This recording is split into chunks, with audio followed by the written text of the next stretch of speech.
thousands of feet up in the Alps. I've seen it from the top. It's really high up. A 5,000-year-old murder victim frozen in ice. Now, investigators use science to retrace his final journey. The hunter became the hunted. And unearth who his killer was. That's the final piece of the puzzle for me. I know exactly what happened. Murder is a crime as old as time. We've got the skeleton here. What can the bones tell us? In some cases, We've got a crime scene at 10,000 feet. That's interesting. yeah, have been unsolved for centuries. It's a mystery. He had his knees sticking up like this. You have here his head. Now, archaeological geneticist Professor Turi King It tells us something about our past. and top homicide cop Rod Demery I've seen hundreds of murders, and it's all about putting that puzzle together with the evidence. are finally unearthing the truth So this could be an axe? Sure.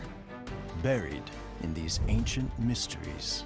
Whether it's now or 1,500 years ago, I still want to know what made this person do what they did.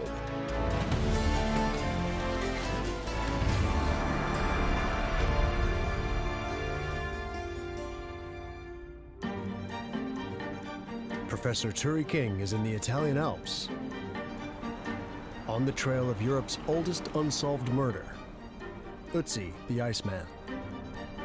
So I'm really looking forward to this story because Ötzi, the Iceman, incredibly famous archaeological story. I teach this at university. Named after the Ötztal mountain range where he was found. The frozen body of Ötzi was discovered in 1991. Encased in a block of ice. He's Europe's oldest mummy. And while many scientists have studied the Iceman, no one has ever truly solved the mystery of his 5,000-year-old murder. So it's going to be really interesting to see, is there anything new that turns up? And what perspective Rod's going to bring to this? Louisiana homicide cop Rod Demery is already getting a feel for a place that couldn't be further from home. Looking around the mountains, the landscape, this place is natural. I mean, the beauty, the water. I don't think it's changed a lot since Ötzi's time, and I think it's going to help a lot with the case. Turi's heading straight to where the body was found. We've got a crime scene at 10,000 feet. That's extraordinary. So I'm going to go and meet an archaeologist called Andreas, and he and I are going to go and see the site. But this is no ordinary archaeological site. Located on Italy's border with Austria, the crime scene is inaccessible by road and about a 3.5 hours hike from the nearest village.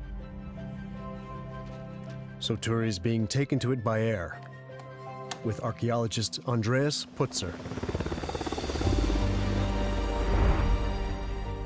This landscape has changed little in the last 5,000 years. As altitude increases, the meadows in the valleys give way to subalpine forest, and then to snowy peaks. It is really beautiful. Yeah. And the crime scene itself is even more remote. In 8 minutes we are on the exact spot. There, straight ahead.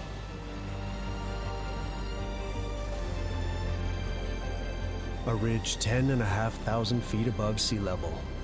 So rugged, it would be difficult for the helicopter to land.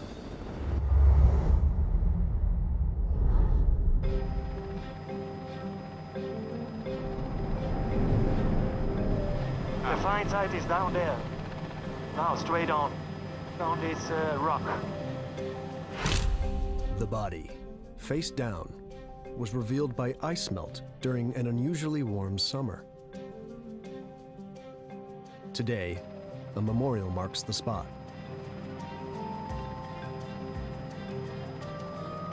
After the discovery, an alpine rescue team went up and they recovered the body. A body so well preserved, rescuers thought it might be a modern climbing casualty. But later analysis revealed the glacial conditions had created the oldest fully intact human mummy ever discovered in water or ice.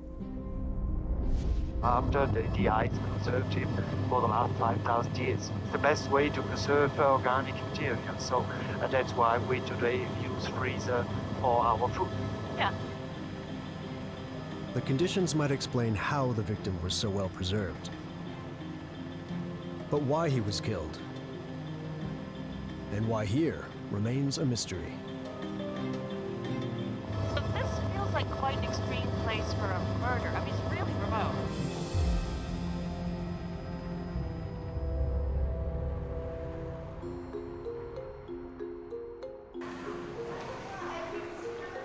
Back on the ground in the nearby city of Bolzano, Rod is keen to cast a fresh eye on the case and is enjoying the challenge of investigating historic crimes.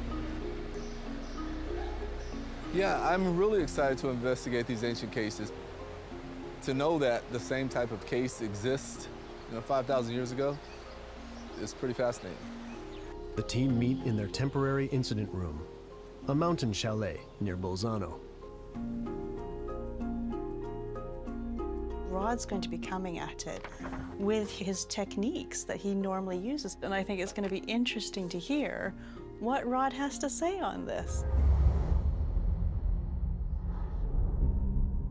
Applying Rod's modern-day police techniques will be a new approach to this murder, which has been carbon dated to around 3200 BC. To put this into perspective, he had been dead on that glacier for 700 years before they even started to build the pyramids. Wow. This was the Neolithic Age. And Ötzi was living in a time of transition. People had started to cultivate crops and domesticate animals. But most still got their food and clothing from hunting and gathering. So, why are we here? Is this a murder? It's definitely a murder. So originally, when he was found, they thought that maybe he just died on the mountain, hypothermia. But then 20 years ago, the researchers found that he had an arrow in his back. Only revealed by scans, the single stone arrowhead would have hit a main artery.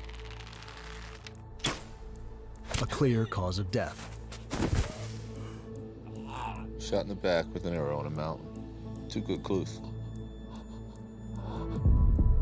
But there's been 30 years of research done on Ötzi and still no idea as to why he was murdered. So I think we should go and have a look at him. Let's go.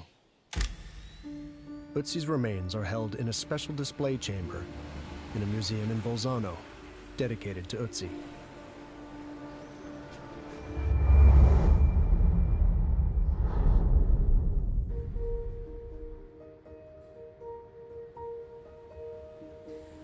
So he's in here. Oh, okay. Oh, wow. Yeah. Most ancient mummies were prepared by removing organs and adding preservatives to the bodies. But Ötzi was preserved by the cold and ice, making him the oldest natural human mummy in Europe. The chamber replicates glacier conditions, continuing to preserve the victim. He's like a giant freezer, so it's set at -6 degrees Celsius. And yeah, it's 100% humidity, essentially to preserve him as much as possible. Wow. It's interesting tattoos on his Yeah. body.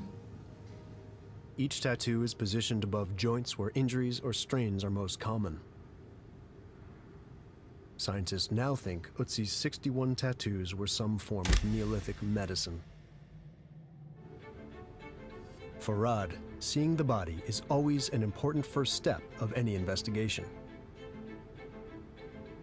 When I see a dead body at a crime scene or a murder victim that I'm investigating, I see it as evidence. I see it as something that I need to bring some closure to.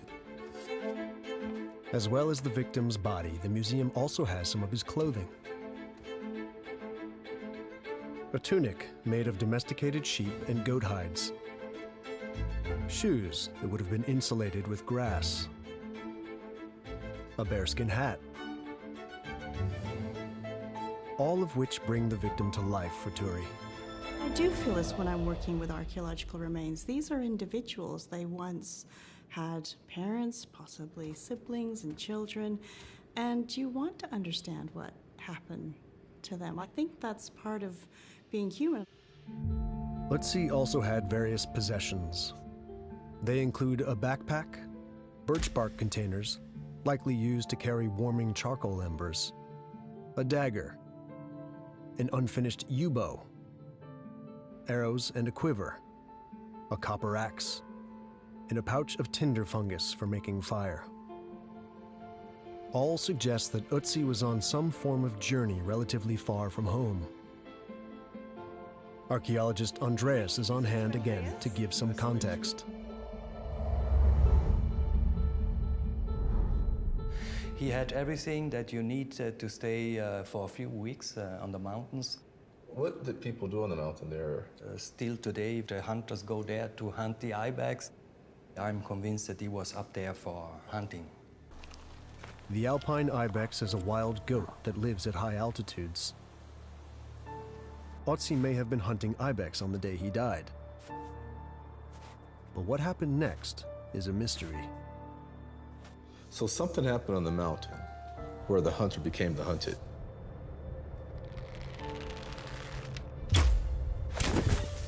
And it's not the only clue Rod has picked up on. How far were his clothes and possessions from his body? Only 2 meters from the body. The movement of ice over millennia meant that most items had moved slightly away from Ötzi's body. But one item seemed to be still within reach. A weapon. Now the dagger was on the right or the left side of his body? On the right side. Right side. Okay, so it was near his hand? Yes, the dagger was found close to the hand. So maybe he had the dagger in his hand. It suggests that Ötzi might have had his dagger drawn at the moment he was killed. Turi wants to get a closer look at the lethal arrow wound on the body.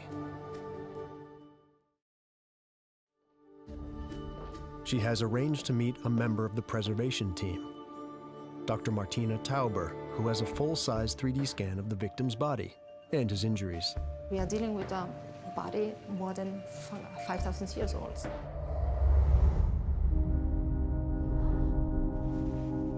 When Ötzi was first discovered, scientists thought he died naturally, or of exposure on the high mountain slopes.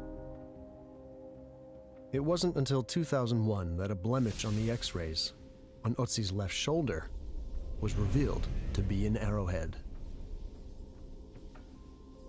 It's quite a small one. It's only 2.6 centimeters long. It may have been small, but it was lethal. Ötzi is likely killed by an arrow to the back. It's with high certainty that the arrowhead is the cause of death. So is it going to have killed him right away? If you take also into account the environmental setting, and we are talking about more than 3,000 meters above sea level, he might have survived 15, maximum 20 minutes.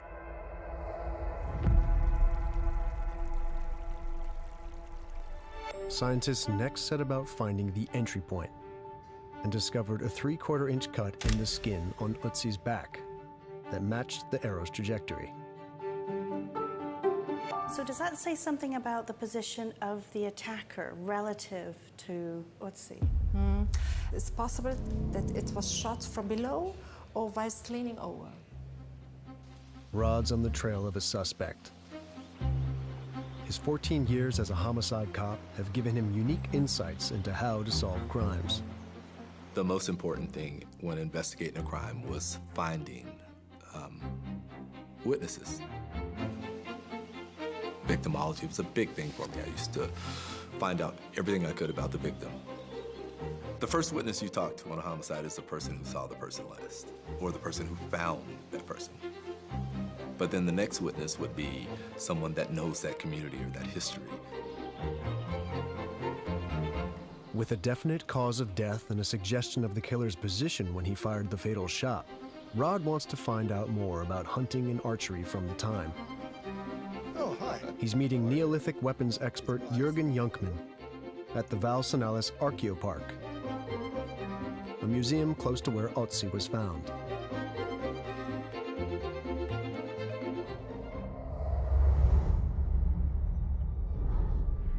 Otzi was killed by an arrow, shot from a bow. Is this a tool that most grow up with and they become experts? They began at a very small age, maybe 2 years or so. We know of kids' bows, so they began at a very early age, and by the time they became adult, they were very good archers. They could walk, so they could shoot a bow. A bow. Everybody could shoot a bow, but not everybody was a good hunter, because not everybody has good eyes. Today we have glasses, but at that time they didn't exist. It's believed Otzi would have lived in a village that had a good water source and terrain suitable for the farming of animals and crops. But he also went hunting.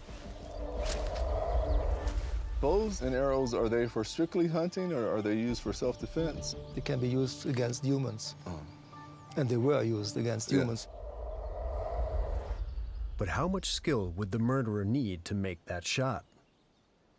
Now, what type of power, speed, accuracy did these bows carry? Well, the range is probably from 50 pounds to around 90 pounds of draw weight.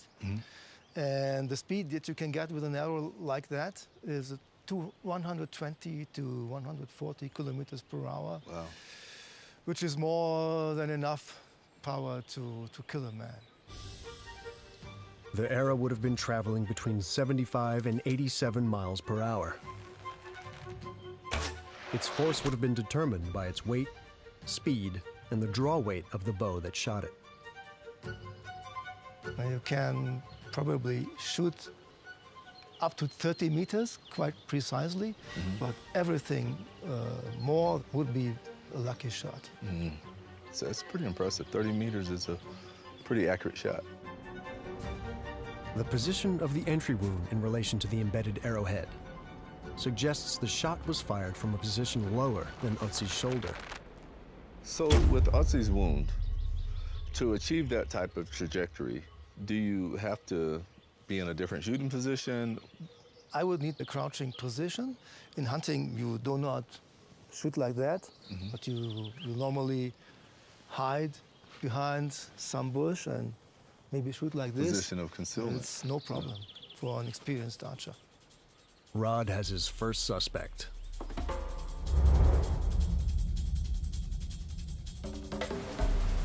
Otzi's probably a hunter, because most are in those days, and he had hunter's equipment.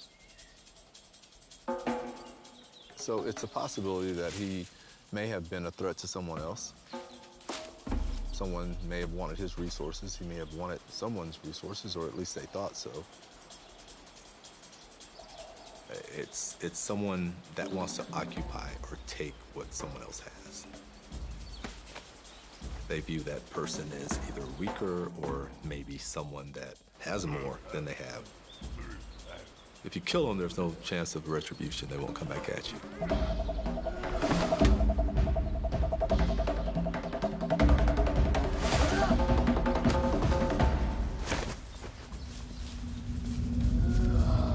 There's a real possibility that the person who killed Otzi could be a competitor, fellow hunter. If someone is coming in to take someone's territory and they're able to fend off that person by killing them, then they've succeeded in maintaining their territory and their power. I don't think the threat ends there, though. I think that's always going to be the desire of one man for another man's property.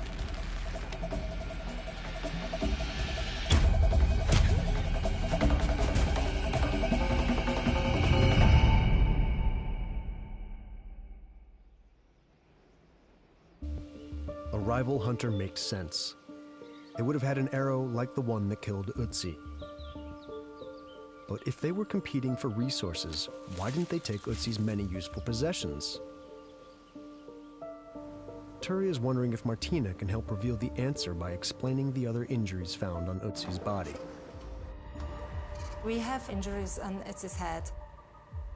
Once on the forehead, and as you can also observe, the right cheek and the forehead area has a dark discoloration.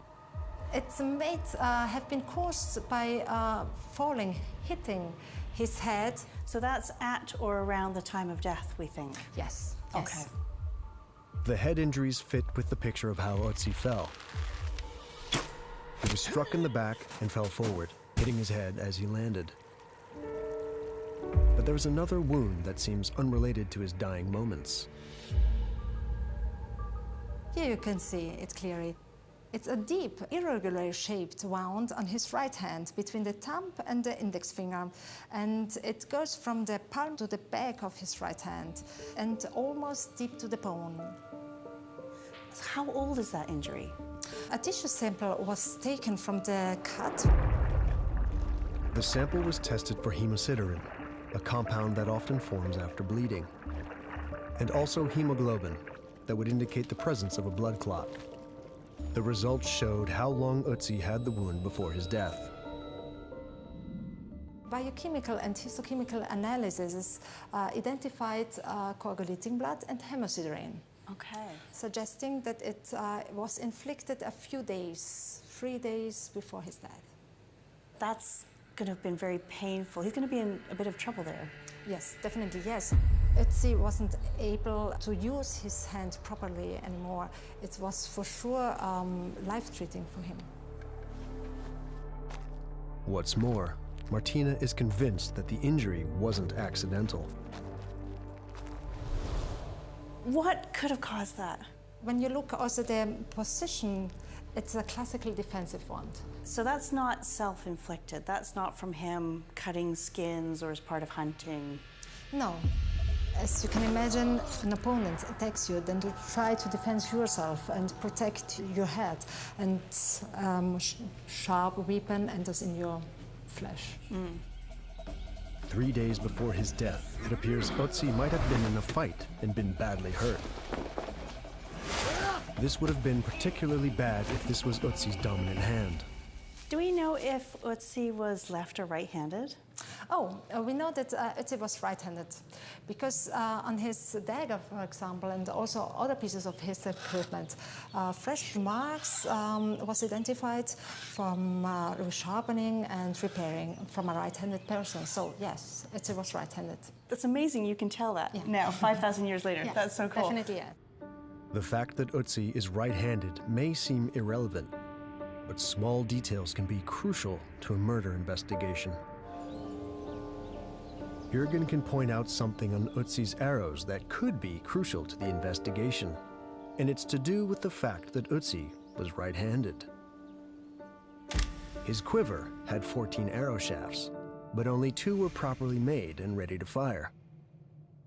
The 2 finished arrows that he's got probably made by 2 different persons. It's about the winding of the feathers.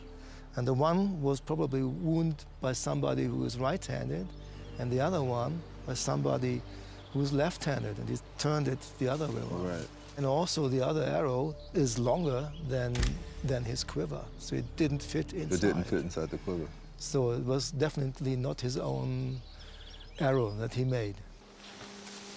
An arrow made by a left-handed person suggests to Rod that right-handed Ötzi may not have been hunting alone, and that perhaps he was with someone who became murderously tired of his company.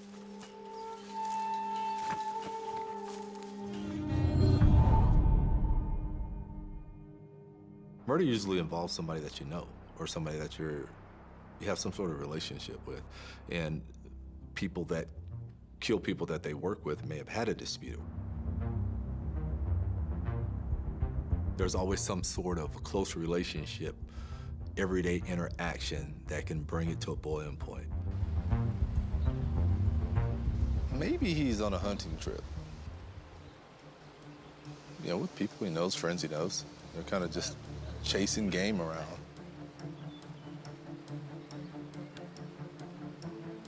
Now, we know he has an injury to his hand, so maybe he's, I don't know, maybe there's some sort of argument, dispute, kind of spills over. So maybe it's a moment of rage. And it would have to be maybe someone he knew.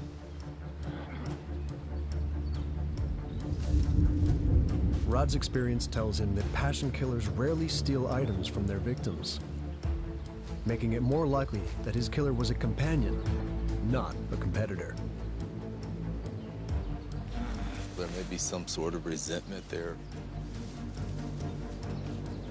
Maybe something that just happened quickly. They left him right where he was and got out of there. I believe passionate murders happen because you're around somebody that you think is absolutely normal and they're not. And at any given point, their anger can blow to a point where they kill somebody. I think it happens more often than not, actually.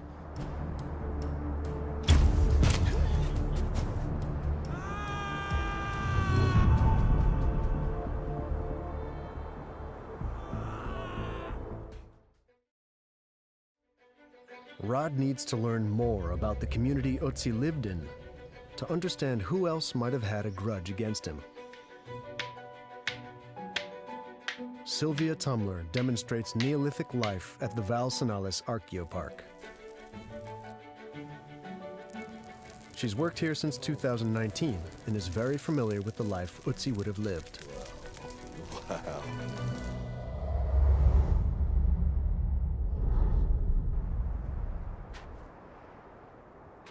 People like Otzi spend a lot of time in mountains. Yes. But do you think they were in settlements too?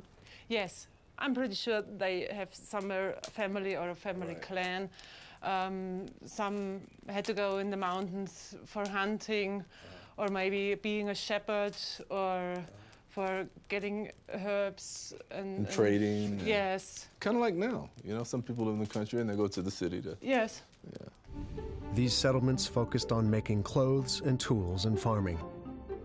They grew wheat and vegetables, salad, herbs in the garden, and they still were hunters. And hunt for the meat? Yes, for the meat and for the skin of the animals.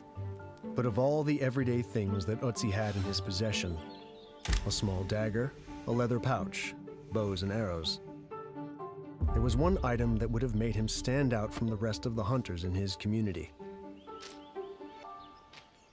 Maybe Otzi was some kind of chief because of the copper axe. Copper axe. Because it's a very rare material at this time. And he was quite old for this time. Right. He was in the middle of his 40s, and it's really old. So Otzi may have had some status. Mm-hmm. Maybe.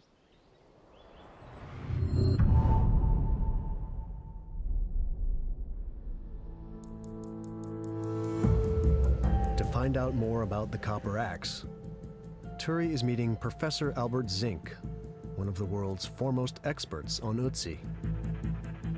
This copper axe was not only an instrument, but also something very expensive at these days, and not everyone had one. Otzi lived around 3350 to 3110 BC, the end of the Neolithic, or New Stone Age.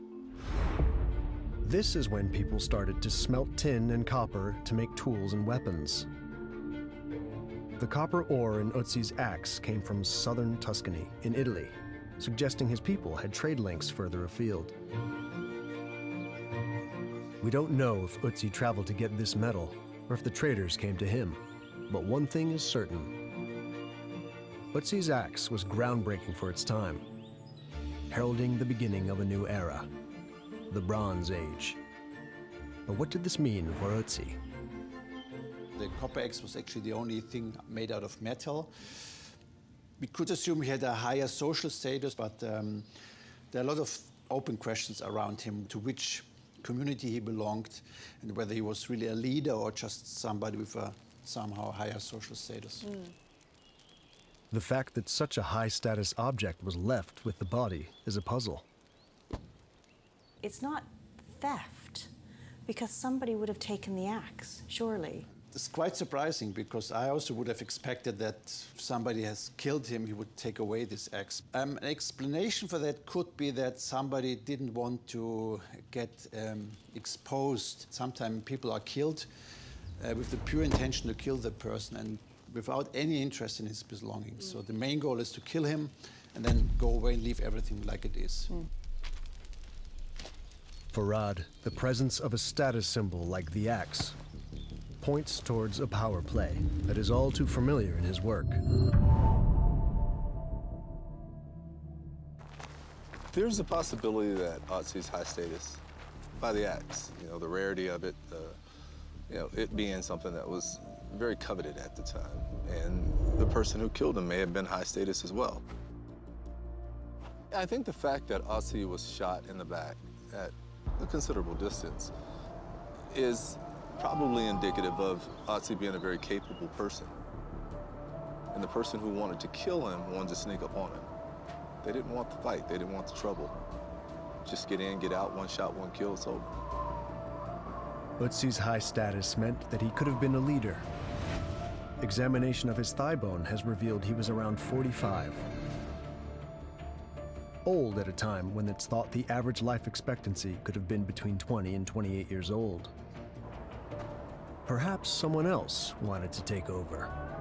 Someone skilled in the art of killing. A trained killer, there's no passion, there's no emotion. It's very precise. When you see someone that's been bludgeoned or beat, stabbed several times, that's passionate. If you see someone with a precise injury, professional.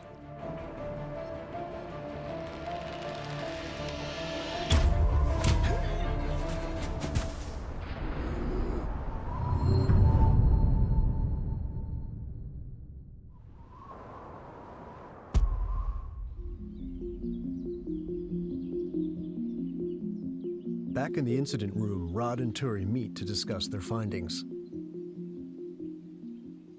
What can we rule out? Well, I think it's clear that it's not a robbery. We have a bunch of items that are left with Otzi, particularly the axe. If you look at this axe, and you're just getting to the metal age, right? This is a valuable item. It's like the Ferrari of its day. Yeah. It kind of makes you think there's really no other motive other than just to kill him. Yeah. There's no gain of value. Now, here's the other thing. We know that Otzi's a hunter. He would be ready for close combat because he's got a knife and he's got an axe, but there's no way he could do anything from a distance because he's not got his bow. He has a bow, but his bow's unfinished. Someone creeped up on it. The really interesting one for me, he's got a really bad injury on his right hand. It goes right down to the bone. So he would not have been able to use his hand, and it's about 2 to 3 days old.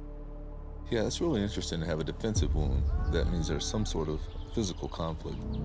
And I think the thing is, Otzi's at 10,000 feet on a mountain. It's a long way to go for somebody to go up there to kill him. So the trick would be to figure out why.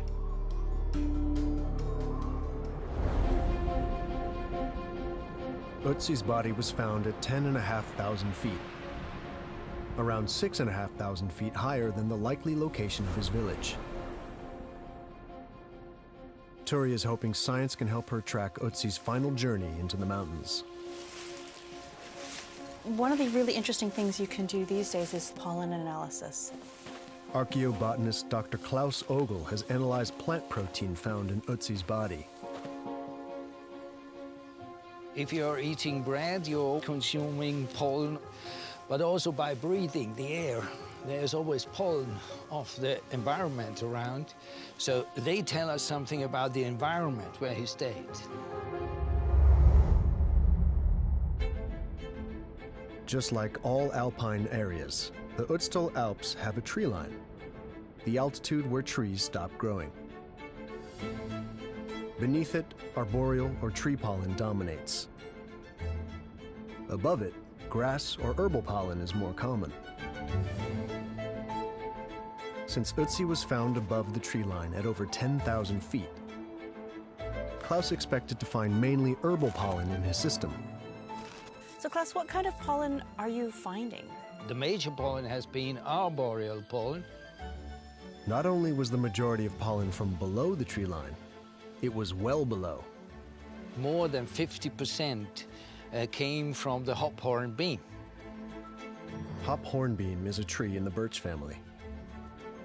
In this area, the hop hornbeam only grows at altitudes of up to around 4,900 feet, at least 5,000 feet below where the body was found.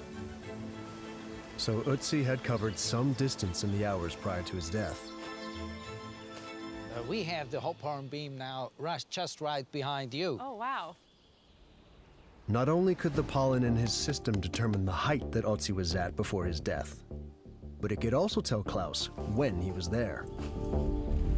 Because the pollen would have traveled through parts of his digestive system within certain time frames. We have a time sequence of around about 33 hours to 55 hours before he died. Because that's how long it takes to go through the digestive tract. Exactly, okay. Exactly. So Klaus was able to deduce Ötzi's altitude during the last 2 days of his life. But he could go further. By mapping where the plants that produce the pollen grow, he could also suggest the route that Ötzi may have taken. We could see precisely that he traveled through different vegetation types. Trace elements of 75 mosses and liverworts were discovered in, on, or around the Iceman, all dating from his lifetime. A third of them grow below the height at which he was found, and were most likely to have been carried up with him. According to these moss leaves he had ingested, we could reconstruct that the most plausible way which he took up has been the gorge. Klaus's team mapped where mosses grow across the region. They found that the ones connected with Ötzi still grow in the Schnallstall Valley today. Comparing their map with each moss pollen's position in the digestive tract, they could suggest locations for Ötzi at certain times in the 2 days before his death. So it's like you've got a plant GPS. You've got not only a timeline, but a location as to where Ötzi is at a particular point, essentially. Yes, of course. Yeah. This is a plant GPS. Yeah, It's a great. good idea. Yeah. That's great. Yeah. Ötzi's most likely last movements had been revealed. Now Rod and Turi want to see for themselves the route he actually took. They enlist the help of drone pilot Peter Santer to fly through Ötzi's final journey.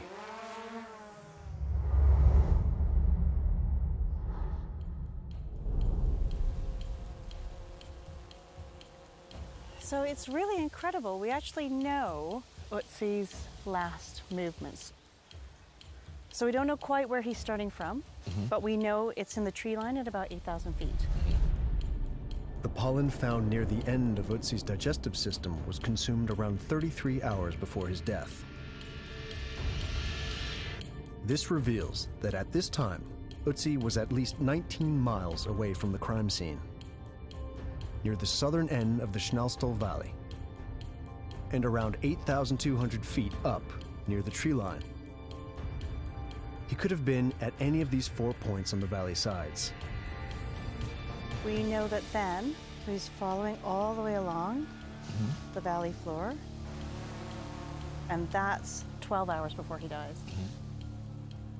Ötzi is now well below the tree line, at an elevation of between 3,200 and 4,900 feet. This is an area of broad-leafed deciduous forest, including hop hornbeam trees. And then slowly it starts this climb.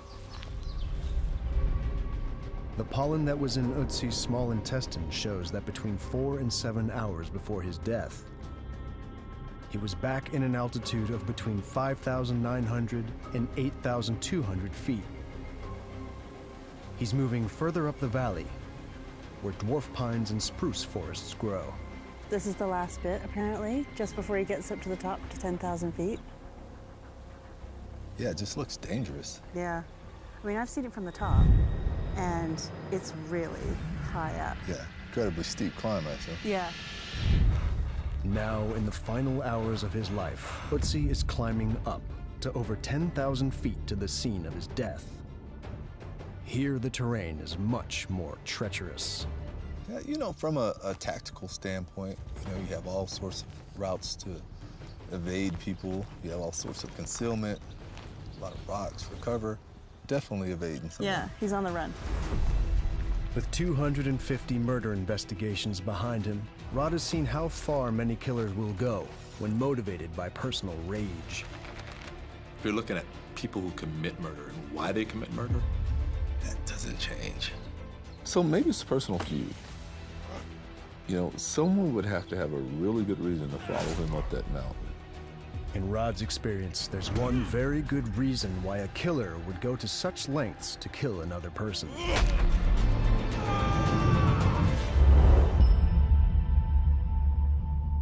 The first assumption, because we have someone found dead, is that that person's a victim. Not necessarily true. That person may be the villain. In fact, they may have hurt someone really badly. Whoever that person was, someone came to avenge their death.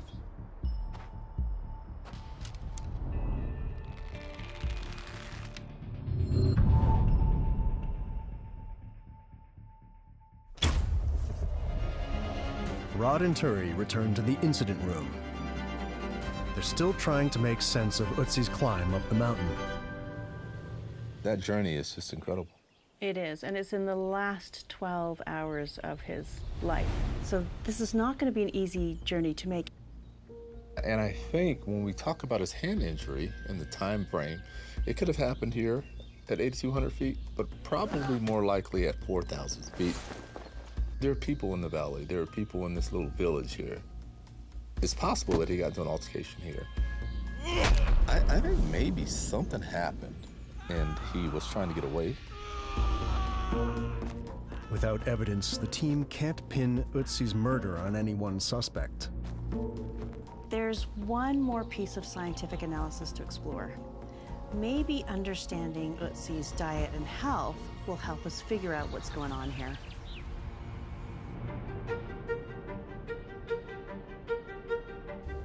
The science has shown that Ötzi made a very strenuous journey. He was an experienced hunter, likely familiar with the terrain, but not a young man. Microbiologist Dr. Frank Meixner and his team investigated Ötzi's health. They began with his final meal, extracted from Ötzi's stomach. The contents were rehydrated and examined under a microscope.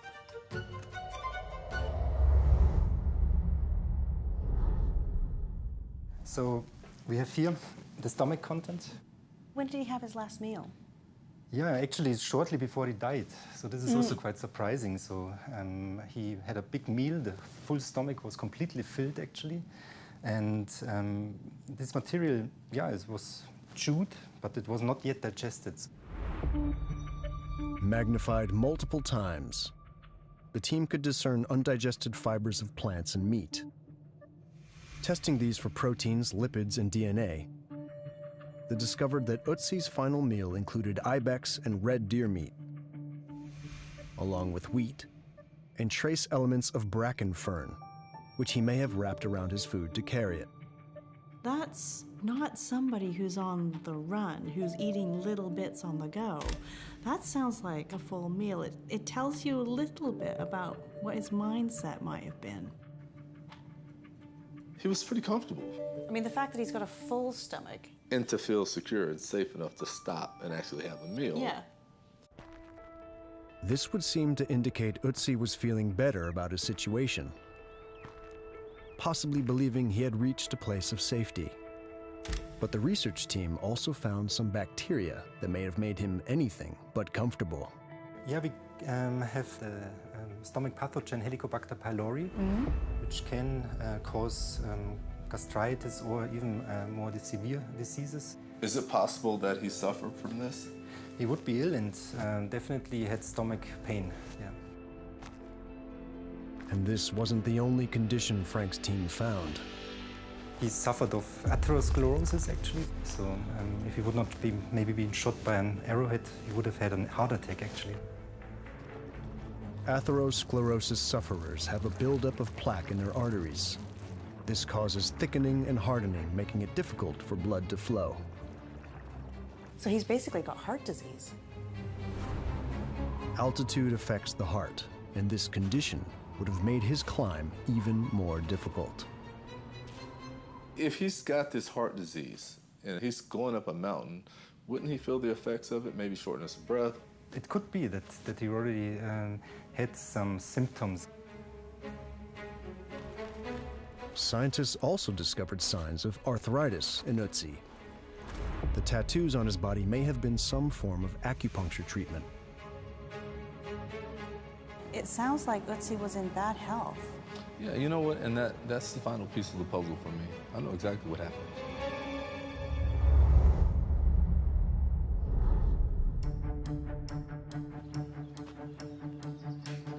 I think with historical murders, it's really challenging because there's really no way to verify.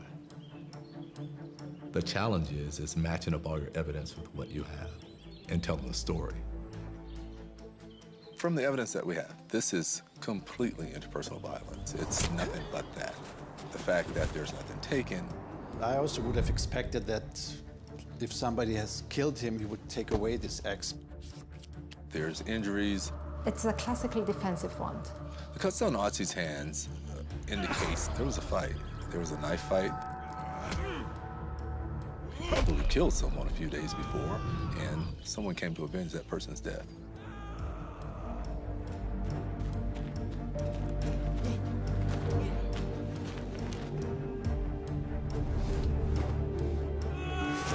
There's hot pursuit.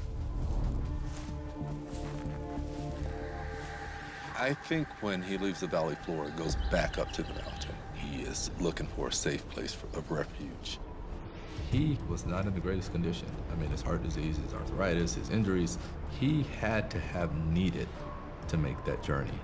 That's a key piece of evidence. He would be ill and definitely had stomach pain. I think in a survival mode, he takes the most difficult path, the one with most cover, most concealment. He doesn't believe anyone's going to follow him. Maybe he was going to make better weapons. Maybe he was just going to rest and come up with a new strategic plan. He may have got to a point where he thought he was safe because of the route that he'd taken. He had a big meal. I think he thought that person or persons would be discouraged from following up that mountain. But no, someone was determined. I think the killer used very good tactics. You know, the best way to do it is to get in, get out, sneak up on them. They don't know where the shot's coming from. There's a saying, the military saying, if you heard the shot, you weren't the target. And I think that explains Otzi's situation. He never heard the shot. It was clear that the goal was to kill Otzi. That determination in doing so is what was key for me. This wasn't about anything other than murder. No. This wasn't about possessions. It wasn't about theft. It wasn't about territory. It was about revenge. Rod believes Ötzi's murderer was a revenge killer.